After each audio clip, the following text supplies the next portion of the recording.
नमस्कार मित्रांनो, आपण पाहत आहात धुळे परिसर न्यूज चॅनल। तुमची बातमी आमच्या चॅनलवर। पेपरफुटीच्या मुद्द्यावर राहुल गांधी पुण्यात विद्यार्थ्यांशी साधणार संवाद।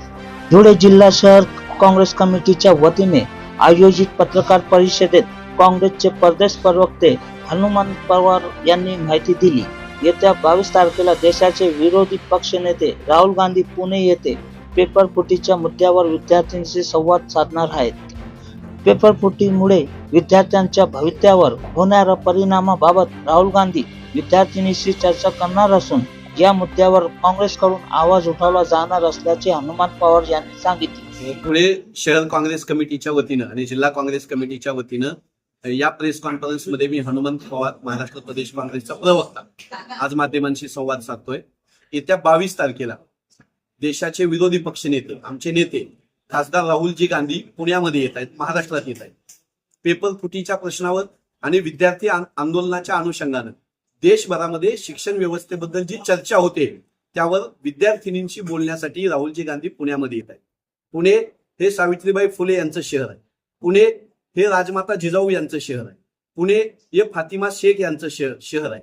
ज्या शहरामधून मुलींच्या शिक्षणाची मुहूर्तमेढ रोवली गेली त्या शहरामध्ये महाराष्ट्रातल्या पुण्यामध्ये राहुलजी गांधी येत आहेत।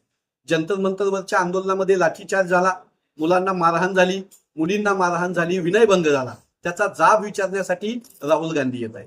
154 परीक्षांचे पेपर फुटले याचा जाब विचारण्यासाठी राहुलजी गांधी इथं येत आहे। त्या कार्यक्रमाला खानदेशामधल्या विविध जिल्ह्यातून आणि महाराष्ट्र, पश्चिम महाराष्ट्र, कोकणापासून अनेक मुली येणार आहेत। धुळे जिल्ह्यामधल्याही काही मुली यामध्ये सहभागी व्हाव्या याची तयारी करण्यासाठी शहर काँग्रेस अध्यक्ष, जिल्हा काँग्रेस अध्यक्षांच्या सोबत आम्ही बैठक घेतली। त्या कार्यक्रमासाठी धुळ्यामधूनही मुलींची उपस्थिती राहील असा आमचा प्रयत्न आहे। या कार्यक्रमामध्ये केंद्र सरकारचं अपयश, अमित शहा साहेबांचा राजीनामा आणि एकूण भारतीय जनता पक्षाच्या सरकारनं शिक्षण क्षेत्रामध्ये जी अनागोंदी माजवली त्याच्या विरोधामध्ये राहुल गांधी देशभर रान उठवत आहेत।